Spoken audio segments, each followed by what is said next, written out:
If history is any indication, the day that my daughter is old enough to recognize that I'm her father, I'll slowly walk into her room while she's sound asleep, and with fear, anxiety, hope, and love intertwined into a noose around the prayer in my voice, I'll say to her, may you only reveal your beauty when the moon is anew. May rain wash your mahogany back into the earth's clay. May dust dim your light from the sun. May your miracle be merely seen at Sunday dinner. To call it soul food will force you to become a guest in your own kitchen. I say this out of love, because I won't always be there to shield the wicked, and they'll come. They'll come with smiles and gifts and trinkets, reading you books with names you've long forgotten in ways you'll never understand. They'll try to simplify the blackness of your magic before you know that you turned your stone of a father into an ocean of opportunity with the cutest of laughs. They'll make your beauty a moving standard and never give you room to claim its creation. They'll make your pride full of itself until your usefulness is but a glance. Your great-grandmother was caught in their sight. Fist clenched long enough to be manufactured, misplaced in her proactive like a fork intended for brushing teeth, or a hammer used for combing hair, a condom cast as a wedding ring, a timeline as the witness stand, all of which seem a bit skewed until you realize the use of a thing will never exceed the perception of its value. And even when your beauty is evident, they'll still perceive you simply as a thing. Yes, talented, intelligent, helpful, powerful, but still a thing. And I fear that, like most, you'll believe the thing that they say you are and try to find a use.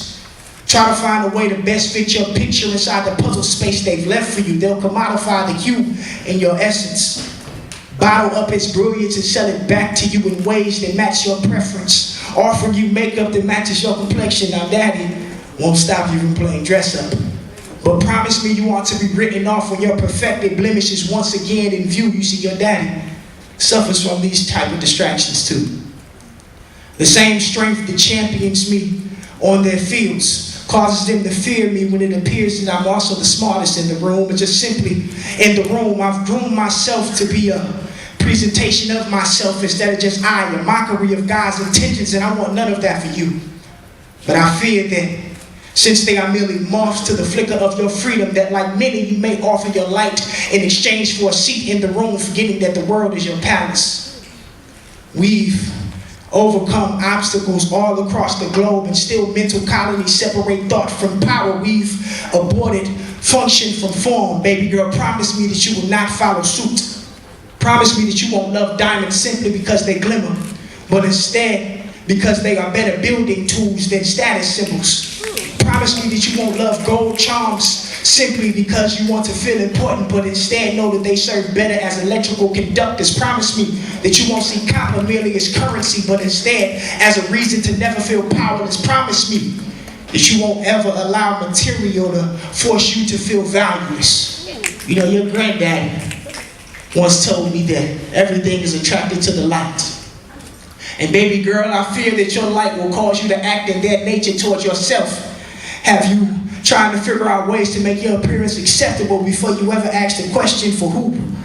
Have you fighting for statues and awards to justify your gifts and talents before you ever consider who you had to seem appealing to? Have you championing your seat in capitalism before you ever consider that the bones of your brother holds your throne steady? Baby girl, promise me that you'll cherish a thing for the purpose in which it functions. That you won't parade your curls simply because they're natural, but because they hold the sun's love into orbit.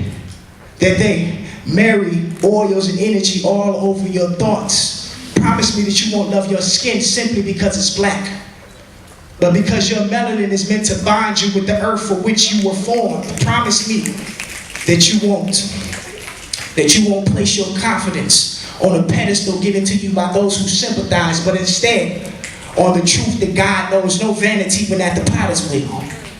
Promise me that you won't love out of obligation, out of acceptance or dependence, but instead out of a burning to sacrifice that sets both pair of eyes ablaze when they lock. Promise me that no entity will ever be able to treat your service, because you understand that neither paper or anything else can combine or tear you away from your people, promise me that you won't allow them to sell you a dream of yourself, that you will live outside of standard and stand on function.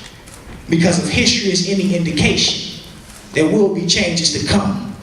But I pray you understand why you were built in perfection, no matter how, when, or where you walk.